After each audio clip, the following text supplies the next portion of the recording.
आइए एक छोटी सी कहानी सुनते हैं। मान लीजिए कि आपकी ज़िंदगी में किसी नए इंसान ने एंट्री ली। वो इंसान आपको बहुत ख़ास महसूस कराता है, आपको अटेंशन देता है, आपके जीवन को खुशनुमा कर देता है और आपको ये भी लगने लगता है कि ये वही है जिसका इंतज़ार मैं कर रहा था या मैं कर रही थी।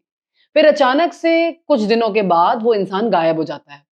ना कोई कॉल, ना कोई मैसेज, ना कोई एक्सप्लेनेशन, ना कोई लड़ाई और आप ये सोचते रह जाते हैं या रह जाती हैं कि आपने ऐसा क्या कर दिया? ये वो इंसान कहाँ है? क्या वो ठीक है?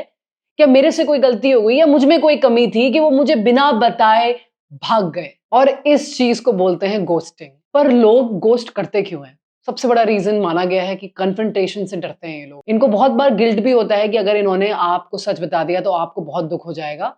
बट जाने ना अनजाने में वो ये भूल जाते हैं कि अगर शायद सच बता देते तो उतना दुख नहीं होता जितना अब हो रहा है क्योंकि उन्होंने आपको घोस्ट कर दिया है। इमोशनल इमेच्योरिटी होती है इनके पास। ये दूसरों की फीलिंग्स को फील नहीं कर पाते हैं और ये कॉन्वर्सेशन से हमेशा भागेंगे। और सबसे इम्पोर्टेंट बात है कि इंटेंशंस ठीक नहीं थे स्टार्टिंग से। स्टार्टिंग में तो बड़ा अच्छा लगा होगा, मज़ा आया होगा रिलेशनशिप में, नया-नया टाइम है। लेकिन जैसे इनको लगने लगा कि ये तो थोड़ा सीरियस लॉट में हो रहा है और हमें थोड़ा रिस्पॉन्सिबिलिटी लगानी पड़ेगी यहाँ पे, तो ये वैनिश हो जाते हैं वहाँ से। आप वो इंसान हैं जिसको घोस्ट किया गया है और आप अपने आप को उस विक्टिम कैटेगरी का पार्ट मानते हैं, तो आपको क्या करना है? सबसे पहले तो आपको ये समझना है कि मुझे कोई भी टाइप का क्लोज़र या मुझे अपने सवालों के जवाब नहीं चाहिए। दूसरा, कभी भी किसी के साइलेंस को इग्नोर मत कीजिए। साइलेंस अपने आप में एक क्लोज़र है। अगर कोई सामने वाला आपके कॉल्स, आपके मैसेजेस ये नहीं आ रहा है, तो वो उनका रिप्लाई है आपको। तीसरा, अपने आप से प्रतिज्ञा लीजिए कि 15 दिन के अंदर हम नॉर्मल होके दिखाएँगे। अपने आप को हीलिंग मोड में डालिए।